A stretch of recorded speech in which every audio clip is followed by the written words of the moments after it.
Bismillah, assalamualaikum warahmatullahi wabarakatuh.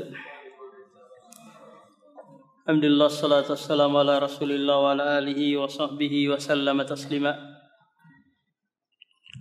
Babu qismi as-sadaqat. Bab pembagian sedekah atau zakat. Sebagaimana kita sebutkan pada pertemuan sebelumnya, bahwa di dalam surah At-Taubah ayat 60 Allah memaparkan orang-orang yang berhak menerima zakat. Kemudian datang Rasulullah juga menyebutkan beberapa hal yang boleh dan yang tidak boleh menerima zakat. An-Nabi Sa'id Al-Khudri radhiyallahu anhu qala Rasulullah la tahillu sadaqatu li ghaniyin illa li khamsatin. Li'amilin 'alaiha aw rajulin ishtaraha bimalihi aw gharimin aw ghazin fi sabilillah aw miskinin tusaddiqu 'alaihi minha fa ahda minha li ghaniyin. Rawahu Ahmad wa Abu Dawud wa Ibnu Majah wa shahhahul Hakim wa ulila bil irsal. Dari Abu Sa'id Al-Khudri radhiyallahu an, Rasulullah sallallahu alaihi wasallam bersabda, tidak halal zakat untuk orang yang kaya. Ini keputusan dari Rasulullah bahwa orang kaya tidak berhak mendapatkan atau menerima zakat. Kecuali karena 5 sebab bolehnya si kaya menerima zakat. Yang pertama, al-amil, dia sebagai pekerja, pemungut, penyalur zakat tersebut.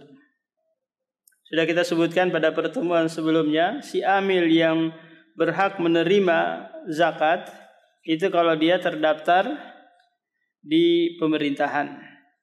Dia ada izin dari Baznas, Badan Amil Zakat Nasional. Ini yang pertama. Yang kedua, rajulin ishtarahu bimalihi, atau orang yang membeli zakat tersebut dengan hartanya. Si miskin mendapatkan beras atau kambing, terus dia beli, maka dia boleh melakukan hal tersebut. Au gharimin, atau dia terlilit utang. Dia kaya tapi utangnya banyak. Karena semuanya serba kredit. Mobil dia kredit, kulkas, mesin cuci, motor, rumah KPR. Dia memang kelihatan apa? Kelihatan kaya, tapi semuanya apa, Pak? Gharim. Au ghazin fi sabilillah, atau dia sedang berjihad di jalan Allah.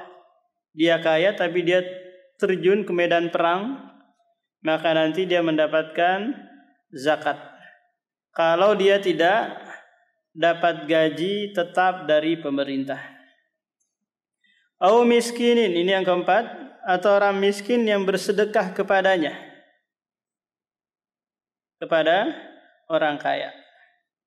Hadis ini, Pak, dari sisi sanad ini mursal, dalam artian ada seorang sahabat, ada seorang tabi'in yang langsung menyampaikan tanpa menyebut nama sahabat tersebut. Maka Ibnu Hajar mengomentari di sini mengatakan bahwa penyakit hadis ini adalah al-irsal. Tapi hadis ini sahih dari sisi matan, di mana didukung oleh hadis setelahnya nanti, Pak, bahwa orang kaya tidak boleh menerima zakat. An Ubaidillah bin Adi bin al-Khiyari anna rajulaini haddatsahu annahuma ataya Rasulullah yas'alanihi minas sadaqah faqallaba fihima al-basara fara'ahuma jaldaini faqala in syi'tuma a'taitukuma wala hadza fiha li ghaniyin wala li qawin muktasibin. Dari Ubaidillah ibni Adi ibni al-Khiyar, Ini seorang tabi'in karena dia lahir di masa kenabian, tidak sempat mendengar sesuatu dari Nabi. Dia menceritakan bahwa ada 2 orang sahabat mendatangi Rasulullah lantas bertanya tentang zakat. Dia meminta zakat agar dibagikan kepadanya. Faqallaba fihima al-basaru. Lalu Nabi memperhatikan 2 orang ini. Apakah 2 orang ini layak untuk menerima zakat atau tidak? Fara'ahuma, lalu Rasulullah melihat keduanya, orang yang kuat bekerja, orang yang nampaknya berkecukupan. Lalu Rasulullah memberikan nasihat, in syi'tuma a'taitukuma. Kalau kalian mau, saya akan berikan. Tapi tidak ada hak bagi orang yang kaya untuk menerima zakat dan tidak pula bagi mereka yang kuat bekerja. Nah, jadi 2 orang ini Pak tidak berhak menerima zakat. Orang yang kuat bekerja, maka masih ada kesempatan dia untuk berusaha sehingga dia tidak perlu mencari-cari zakat. Beda halnya kalau sekiranya qadarullah dia tidak dapat pekerjaan. Paham Pak? Atau ada sesuatu yang menghalangi dia untuk bisa berusaha, bekerja atau berdagang gitu. Maka meskipun dari sisi fisik dia kuat, tapi dia ada mani penghalang untuk bisa berusaha. Nah, yang kedua adalah al-ghani. Para ulama ini Pak berselisih tentang definisi orang kaya. Siapa mereka yang dianggap kaya? Apakah harus batasan hartanya sekian, ada jumlah tertentu baru dikategorikan kaya? Ataukah tidak ada? Nah, di sana ada yang membatasi Pak. Orang kaya itu kalau dia memiliki harta minimal rubu dinar.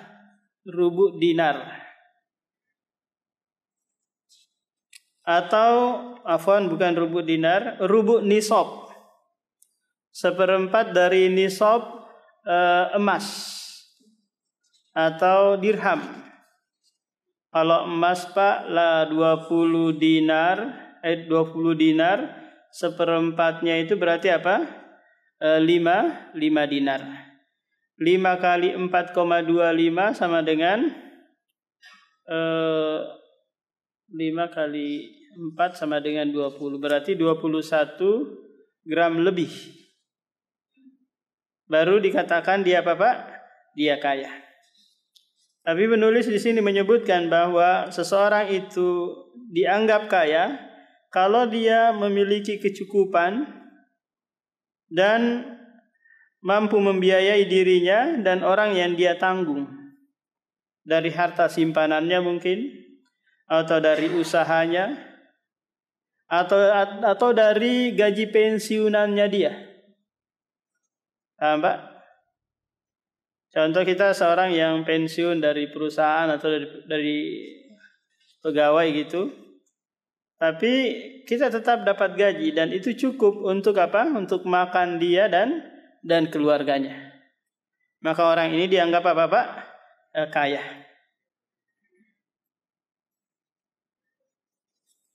Nah, An Qabisata ibni Mukhariqi al-Hilali qala Rasulullah innal mas'alata la tahillu illa li ahadi salasatin rajulin tahammala hamalatan fahallat lahul mas'alatu hatta yusibaha thumma yumsikuha. Dari Qabisah bin Mukhariq radhiyallahu an berkata, Rasulullah bersabda, sesungguhnya meminta-minta itu tidak halal haram kecuali untuk salah satu dari 3 orang yang disebutkan oleh Rasulullah di sini, dan itu nanti dia boleh meminta-minta. Yang pertama, seseorang yang menanggung beban Menanggung beban di sini mungkin mendamaikan dua kabilah atau dua suku yang sedang berselisih, di mana suku yang lain meminta tebusan harta yang banyak gitu. Maka dia yang berusaha minta ke sana kemari untuk menutupi biaya tebusan tersebut. Maka dibolehkan bagi dia minta-minta ke sana kemari sampai itu terlunaskan. Tsumma yumsiku, kemudian dia menahan diri. Tidak lagi apa-apa meminta-minta. Dan ini nanti bisa dikiaskan kepada masjid, pembangunan masjid atau pondok pesantren atau urusan-urusan keagamaan, dan bukan untuk kepentingan pribadi. Contoh untuk pembangunan masjid atau untuk pembangunan pondok pesantren atau panti asuhan, boleh dia apa? Mengajukan minta-minta ke sana kemari. Sudah terpenuhi maka apa? Stop. Yang kedua adalah warajulin asabat hujaihatun ijtahat malahu. Seseorang yang terkena musibah yang menyebabkan hartanya habis. Apakah itu kebakaran, banjir, atau dia dirampok, atau dia dicuri hartanya sehingga habis, tidak ada yang bisa dia gunakan. Maka orang yang seperti ini halat lahul masalah, dibolehkan minta-minta hingga ada yang bisa menopang kehidupannya. Kalau sudah ada, maka stop dia dari apa-apa meminta-minta. Yang ketiga, warajulin asabathu faqah hatta yakuma salasatun min zabil hija min qaumihi laqad asabat fulan faqatun. Seseorang yang terkena kemiskinan, kefakiran, mungkin karena dia ditinggal mati kedua orang tuanya, terus tidak ada yang membiayai hidupnya, atau dia baru saja kena PHK gitu Pak, nggak ada pekerjaan, maka orang yang seperti ini boleh minta-minta dengan syarat ada 3 orang dari kampungnya yang mempersaksikan dia adalah orang miskin. Paham Pak? Dan 3 orang ini haruslah zawil hija, memiliki akal, orang yang berakal. Dan dia bersaksi bahwa si fulan ini memang apa? Miskin. Nah, ini nanti yang dia bawa ke sana kemari untuk dia minta-minta. Fahallat lahul mas'alatu hatta yusiba qiyaman min aishin fama siwahunna minal mas'alati yaqbisatu suhtun. Maka selain yang disebutkan itu haram hukumnya wahai Qabisah. Itu adalah suhtun, keharaman yang pelakunya akan memakan barang yang haram kalau dia masih tetap apa? Minta-minta. Banyak sekali kita dapati Pak di tengah masyarakat kita, di mana orang banyak keliling-keliling minta-minta, mengajukan permohonan pembangunan apa gitu, itu mulai dari tahun berapa dia terus minta-minta. Apakah itu benar proposalnya atau tidak, wallahu alam. Tapi kok masjidnya nggak jadi-jadi, padahal sudah 20 tahun minta-minta ke sana kemari. Maka ini perlu dicek, tidak asal memberikan. Nah, An Abdul Muttalib ibni Rabi'ah ibni al-Haris qala Rasulullah inna sadaqata la tambagi li ali Muhammadin innama hiya awsakhun nasi wa fi riwayatin wa innaha la tahillu li Muhammadin wa la li ali Muhammadin. Dari Abdul Muttalib bin Rabi'ah ibn al-Haris berkata, Rasulullah bersabda, sesungguhnya sedekah di sini apakah itu yang wajib ataukah yang sunnah? La tambagi li ali Muhammad, tidak layak untuk keluarga Muhammad menerimanya. Keluarga Muhammad di sini maksudnya adalah istrinya, anaknya, paman-pamannya, kemudian ponakan-ponakannya. Jadi orang-orang yang mengaku keturunan Rasulullah, apakah itu yang disebut dengan syarif ataukah habib, maka tidak pantas menerima apa Pak? Sedekah. Haram bagi mereka menerima sedekah. Yang boleh mereka terima adalah hadiah atau hibah. Alasan Rasulullah mengharamkan dirinya sedekah dan keluarganya, innama hiya awsakhun nas. Hanya saja itu adalah kotoran harta manusia. Di mana manusia Pak tak kala mengeluarkan sedekahnya itu adalah membersihkan kotoran harta yang dia miliki. Karena Allah berfirman, khudh min amwalihim shadaqah. Ambillah dari harta mereka sebagai bentuk pembersihan dan pensucian terhadap harta yang mereka miliki. Wa an Jubair bin Mut'im qala masyaitu ana wa Utsman ibni Affan ila Nabi. Faqulna ya Rasulullah ataita banil mutallibi min khumusin Khaybar wa taraktana wa nahnu wa hum bimanzilatin wahidatin. Faqala Rasulullah innama banul mutallibi wa banu Hashimin syai'un wahid. Dari Jubair bin Mut'im berkata, aku dan Utsman bin Affan berjalan menjumpai Nabi. Lalu berkata, wahai Rasulullah, engkau memberikan Banul Muttalib 1/5 dari harta rampasan Khaybar.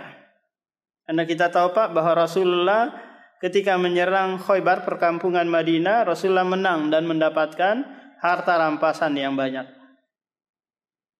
Wa taraktana, sementara engkau meninggalkan kami, tidak memberikan sesedikit pun kepada kami. Wa nahnu wa hum bimanzilatin wahid, sementara kami dan mereka itu sama kedudukannya. Kita sebutkan dulu Pak bahwa Muhammad itu bapaknya namanya Abdullah. Kakeknya namanya Abdul Muttalib.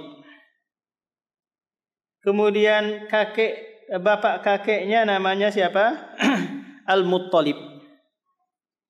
Kakeknya lagi namanya adalah Abdu Manaf.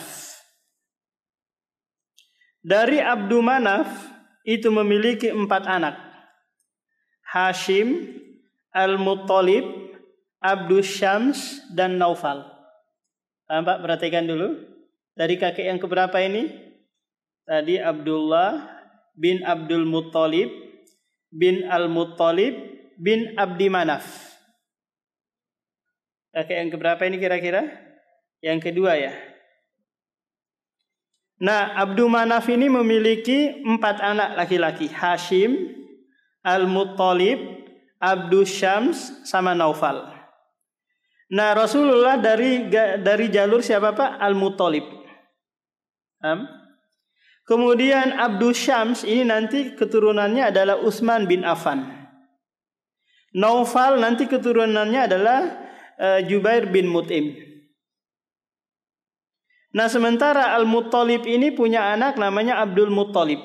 Pak? Abdul Muttalib nanti punya anak lagi, banyak laki-laki dan banyak perempuan juga, diantaranya adalah Abu Thalib, kemudian Al-Abbas, Sofia, Hamzah, Abu Lahab. Jadi Abu Lahab ini juga adalah anak dari Abdul Muttalib. Nah, sementara Rasulullah hanya memberikan kepada Banu Al-Muttalib, keturunan si Al-Muttalib ini. Tidak memberikan keturunan dari Abdus Syamsin dan Naufal. Padahal kata Utsman, kami ini sama derajatnya. Paham Pak? Sama-sama apa? Satu garis keturunan. Kok nggak diberikan? Ini keluhan mereka kepada Rasulullah. Padahal sama-sama aja kita ini. Nah, Rasulullah tidak menyebutkan alasan kenapa membeda-bedakan. Kenapa dikasih hanya Banul Muttalib, tidak dikasih kepada Banu Abdis Syams dan sama Banu Naufal. Rasulullah hanya menyebutkan innama Banul Muttalib wa Banu Hashim syai'un wahidun. Hanya saja Banul Muttalib sama Banu Hashim itu satu. Satu dalam hal apa ini? Dalam hal mereka membela Islam. Beda dengan Abdus Syams sama Naufal, ini memerangi Islam. Ini alasan Rasulullah membagikan kepada Banul Muttalib sama Banu Hashim. Tidak memberikan kepada Banu Abdis Syams sama Banu Naufal. Kalau Banu Mas'ud Pak, dikasih nggak? Banu Mas'ud itu ya Rahmat Mas'ud, kemudian Rudi Mas'ud, Hasanuddin Mas'ud. Itu maknanya Bapak Banu, keturunan atau anak-anak keturunan. Nah, jadi ada yang dikasih, ada yang tidak. Alasannya Rasulullah tidak menyebutkan karena takut Utsman sama Jubair bin Mut'im sakit atau kecewa karena Rasulullah memilih kasih. An Abi Rafi'in anna an-nabiyya ba'asa rajulan ala sadaqati min Bani Makhzumin. Faqala li Abi Rafi'in, Abu Rafi ini namanya adalah Al-Qib, dia dari kabilah Al-Qibtuh. Nama aslinya adalah Ibrahim, tapi dia terkenal dengan kunyanya Pak Abu Rafi. Nah, Abu Rafi ini adalah maula Rasulullah. Maula itu Pak adalah mantan budak. Jadi dulunya dia budak, kemudian dibebaskan. Jadilah dia Pak maula. Jadi kalau ditambah jadi maulana. Mantan budak kami. Tapi bisa juga bermakna tuan kami. Jadi maula itu banyak maknanya. Di antaranya apa Pak tadi? Maulana, mantan budak kami. Jadi Ustadz Maulana berarti apa Pak? Ustadz mantan budak kami. Nah, tak kala Rasulullah mengutus seseorang untuk memungut zakat dari kalangan Banu Makhzum. Lantas dia berkata kepada Abu Rafi ini, ishabni, temanin aku memungut zakat. Fa innaka tusibu minha, karena nanti kamu akan dapat juga bagian dari apa? Dari zakat tersebut. Karena engkau statusnya apa Pak? Amil. Qala hatta atiyan nabiyya fa as'alahu. Aku enggak mau temanin kamu sampai aku menjumpai Nabi dan bertanya tentang hal tersebut. Apakah ini boleh atau tidak? Fa'atahu fasa'alahu, lalu dia mendatangi Nabi dan bertanya tentang perihal tersebut. Faqala maulal qaumi min anfusihim wa inna la tahillu lana shadaqah. Sesungguhnya mantan budak sebuah kaum itu bagian dari diri mereka. Dan sesungguhnya kami tidak halal menerima zakat. Apa pelajarannya nih Pak? Pelajarannya mantan budak atau maula itu tidak boleh menerima zakat. Karena dia dianggap sama dengan tuannya atau mantan tuannya, yaitu Rasulullah. Karena tuannya tidak boleh menerima zakat, maka budaknya sama mantan budaknya juga tidak boleh menerima. Meskipun dia posisinya sebagai seorang amil. An Salim bin Abdullah bin Umar an abihi anna Rasulullah kana yu'ti Umar al-ata'ah fayaqulu a'tihi afqara minni. Rasulullah pernah ingin memberikan sesuatu kepada Umar bin Khattab. Lalu Umar berkata, a'tihi afqara minni, berikan kepada yang lebih fakir daripada aku. Dia tidak mau menerima pemberian Rasulullah. Kenapa? Karena dia menganggap masih banyak nih yang miskin, yang lebih fakir daripada dia. Lalu Rasulullah mengatakan, khudhu, terimalah. Fatamawwalhu, jadikan itu harta simpananmu. Au tasaddaq bihi, atau engkau bersedekah dengannya. Wa ma ja'aka min hadzal mal wa anta ghairu musyrifin wala sa'ilin fakhudhu. Apabila datang harta kepadamu, orang memberikan harta kepadamu wahai Umar, sementara engkau tidak berlebihan dan tidak pula memintanya, maka terimalah. Wa mala, apa yang tidak seperti itu, fala tudbihu nafsak, jangan engkau larutkan dirimu dalam mengumpulkan harta orang dengan cara minta-minta. Jadi meskipun kalau sekiranya kita sudah berkecukupan, terus ada orang ngasih gitu, maka boleh untuk kita menerimanya. Nanti mungkin kita bantu salurkan ke yang lain yang lebih membutuhkan. Nah, karena menerima pemberian orang lain itu sama dengan membantu dia untuk beramal soleh. Paham? Ada orang memberikan kita uang, ya terima. Apakah kita perlu tajassus gitu, nanya-nanya dulu, ini uang apa Pak? Uang riba atau uang apa ini? Enggak perlu. Uang hasil korupsi atau apa ini Pak? Enggak perlu. Kecuali memang orang itu profesinya dia kerja di bank mungkin. Atau dia korupsinya tukang judi, penjual narkoba, maka perlu kita tanyakan, Pak, ini harta haram atau halal? Nah, kalau kita menerima pemberiannya, berarti apa Pak? Membantu dia untuk bersedekah. Jangan merasa ada utang budi kepadanya. Paham? Jangan merasa seperti itu. Karena justru kita yang membantu dia dalam bersedekah. Kalau nggak ada yang menerima sedekahnya, kira-kira dia bersedekah kemana Pak? Kan nggak ada yang mau menerima. Karena pernah ada masa di mana tidak ada yang mau menerima sedekah atau zakat karena orang sudah merasa cukup. Selesai tentang zakat Pak. Sebelum kita masuk ke Kitabus Shiyam, barangkali ada yang mau ditanyakan dulu.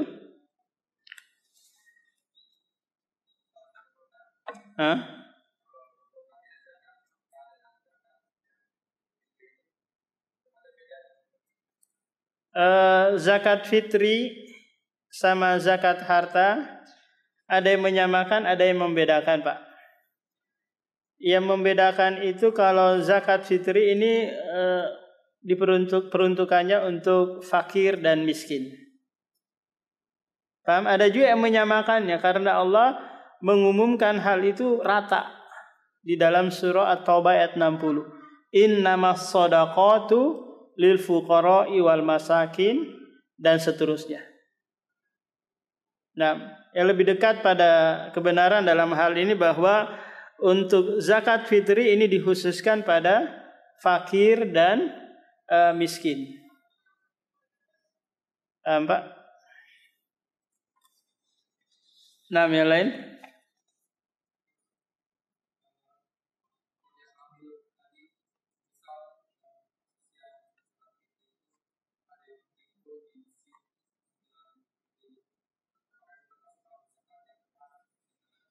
Ini sudah kita sebutkan berulang-ulang. Amil-amil yang ada di mushola atau di masjid itu dia sifatnya hanya membantu jamaah untuk menyalurkan zakat mereka. Kalau sekiranya mereka mau mendapatkan dari apa yang dia kumpulkan, itu syaratnya harus ada izin dari Baznas, Badan Amil Zakat Nasional atau daerah, dia harus ada izin. Nah biasanya Pak, kalau sudah berizin gitu disetor dulu ke mereka, nanti mereka yang balik lagi ke kita untuk disalurkan ke warga setempat. Nah kalau tidak ada izin, maka mungkin bisa ada plus-plusnya gitu. Per orang plus 2.000 untuk biaya operasional penyaluran. Paham? Biar nanti yang bantu menyalurkan dikasih dari ini. Paham Pak? Karena ini sifatnya apa? Sifatnya wakalah. Perwakilan dalam hal penyaluran. Per orang ada ongkosnya 5.000. Paham? Kali 1.000 orang berarti sudah berapa Pak? 5 juta. Kalau dia pekerjakan 10 orang berarti satu orang bisa dapat 500.000 dalam sehari gitu atau 2 hari. Mengumpulkan dan menyalurkan. Nah itu Pak. Nah kalau tidak ada izin, maka si DKM masjid ini tidak boleh mengambil. Karena di sana kita dapat Pak kabar gitu dari ikhwan bahwa ada masjid dia ngumpulin sampai 1,5 ton beras gitu dari masyarakat. Terus masyarakat itu dikasih berapa kilo? 5 kilo satu orang gitu. Hanya berapa orang saja yang dia kasih. Sisanya 50 kilo per orang untuk DKM masjid. Yang tidak terlibat atau yang terlibat dikasih apa? 50 kilo satu orang. Maka ini tidak tepat. Dia harus mengembalikan apa yang sudah dia ambil itu. Nah,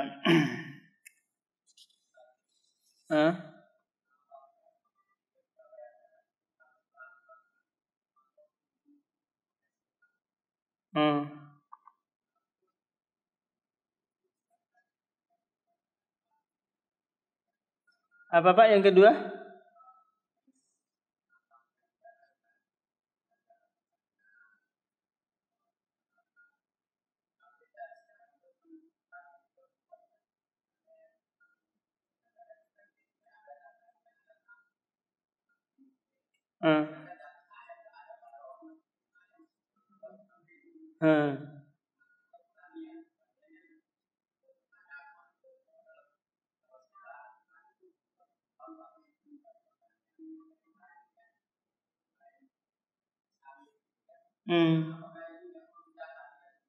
Iya. Pertanyaan yang pertama tentang apakah zakat beras atau harta bisa ditampakkan atau disembunyi-sembunyikan. Lihat maslahatnya Pak. Kalau sekiranya menampakkan ada maslahatnya, dalam artian mengajarkan yang lain yang belum tahu menjadi tahu, ini adalah sunnatan hasanatan. Tapi kalau sekiranya menampakkan, memunculkan riya, saya loh yang satu-satunya di warga sini yang berzakat, terus meremehkan yang lain, maka lebih baiknya Bapak menyembunyikan. Tapi kalau sekiranya sama saja menampakkan atau tidak ada perubahan dalam hatinya, sama saja, ya sudah, terserah dari Bapak mau menampakkan atau mau menyembunyikan. Yang terpenting adalah menyalurkan zakatnya. Apakah melalui amil ataukah langsung ke fakir atau orang miskin. Yang kedua Pak, tentang sekarang nggak ada zakat pertanian beras gitu. Karena rata-rata di sini di Kalimantan petani buah naga, petani sawit gitu. Dan di sini juga nggak ada peternakan sapi yang itu diumbar, sistem umbar gitu. Rata-rata mereka mengaritkan rumput kemudian dikasih makan. Maka nggak ada zakatnya. Apakah kita boleh alihkan ke yang lain, peternakan ayam, bebek mungkin? Maka ini tidak boleh. Karena syariat sudah menentukan. Nah kalau ini bisa diterapkan, alhamdulillah. Kalau enggak, ya mungkin daerah lain yang bisa menerapkan. Kita yang petani buah naga, petani sawit ya nggak terbebani dalam hal ini. Tidak terbebani zakat. Karena tidak ada ketentuannya dari syariat. Tapi kalau mau Bapak bersedekah ya silahkan. Itu minti batin nafs, dari kerelaan jiwa kita. Tidak ada aturan main dari apa? Dari syariat. Nah itu Pak. Jadi kembali kepada orangnya mau bersedekah atau enggak, tidak ada kewajiban. Nah, kita beralih ke Kitabu As-Siyam, di mana siam atau puasa ini rukun yang keempat dari rukun Islam. Dan sekaligus dia adalah ibadah tahunan. Hanya satu kali dalam setahun disyariatkan puasa. Kenapa Pak? Karena puasa itu ibadah yang berkaitan erat dengan syahwat perut dan syahwat kemaluan. Kalau dua hal ini diwajibkan atau disyariatkan setiap hari Pak, pasti manusia tidak mampu menjalankannya. Meskipun dia semangat berpuasa, tapi manusia yang lain tidak sanggup menjalankannya. Paham? Karena syariat itu mabniun ala rahmah, dibangun di atas rahmat dan dibangun di atas kemampuan manusia. Coba Pak, kita mau makan puasa lagi. Kita mau berhubungan badan dengan istri puasa. Orang nggak sanggup. Ini adalah at-taklif bima la yutok, pembebanan yang tidak disanggupi oleh manusia. Makanya Allah mensyariatkan hanya apa Pak? Hanya satu kali dalam setahun. Paham? Hanya 1 bulan dibandingkan 11 bulan yang kita bebas makan dan minum. Dan 1 bulan itu hanya setengah dari apa? Dari 1 bulan. Kalau mau dihitung hanya berapa Pak? 15 hari. Itu pun kalau ada yang sakit atau ada yang sedang safar, maka boleh berpuasa, boleh juga tidak. Tapi yang menjadi istimewa Pak, puasa ini ternyata ibadah satu-satunya yang tidak pernah diperuntukkan untuk selain Allah. Paham? Ibadah satu-satunya yang tidak pernah diperuntukkan untuk selain Allah. Di mana orang musyrik, orang Hindu dan yang lain tidak pernah berpuasa untuk Tuhan mereka. Paham? Tidak pernah. Maka Allah mengatakan fa innahu li, karena puasa itu untukku. Tidak ada persembahannya untuk apa? Untuk patung-patung, dewa-dewa dan yang lainnya. Maka fa ana ajzi ubi, aku yang langsung membalasnya. Nah, ini apa? Keistimewaan puasa. Dan syariat puasa ini Pak sudah ada pada umat-umat sebelum kita. Umat Nabi Isa, umat Nabi Musa, Ibrahim telah disyariatkan puasa bagi mereka. Oleh karena itu Allah berfirman di dalam surah Al-Baqarah itu Pak, kutiba alaikumusiyam kama kutiba alal ladzina min qablikum. Diwajibkan berpuasa sebagaimana orang-orang terdahulu juga diwajibkan kepada mereka. Ini bentuk hiburan kepada kita bahwa bukan kita saja yang diwajibkan. Kalau mereka mampu menjalankan, maka kita juga pasti apa Pak? Mampu menjalankannya.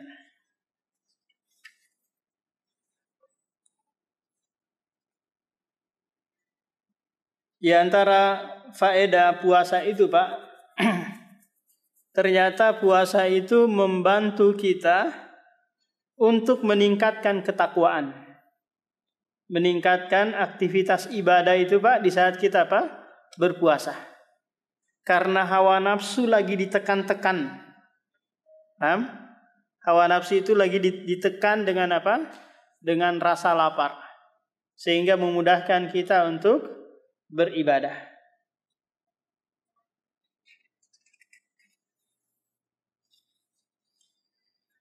An Abi Hurairah radhiyallahu anhu qala qala Rasulullah la taqaddamu Ramadan bi shaumi yaumin wala yaumaini illa rajulun kana yasumu shauman falyasumhu.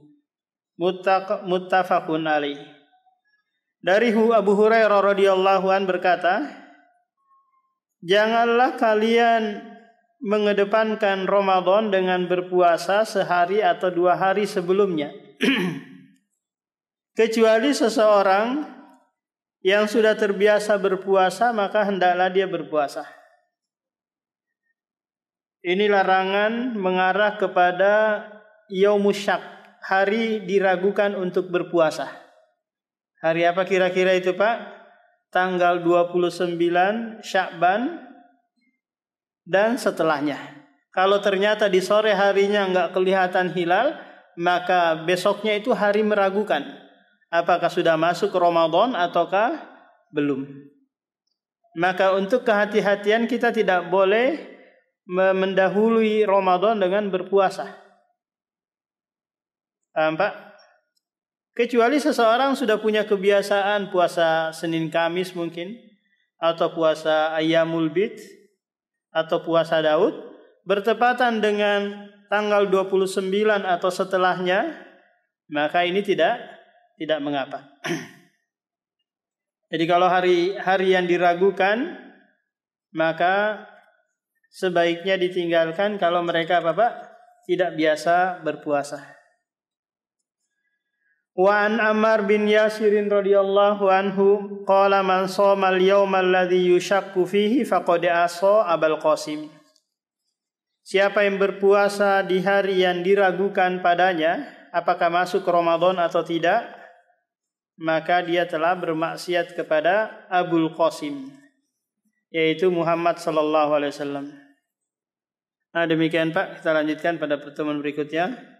Subhanakallahumma wa bihamdika, asyhadu an la ilaha illa anta, astaghfiruka wa atubu ilaik.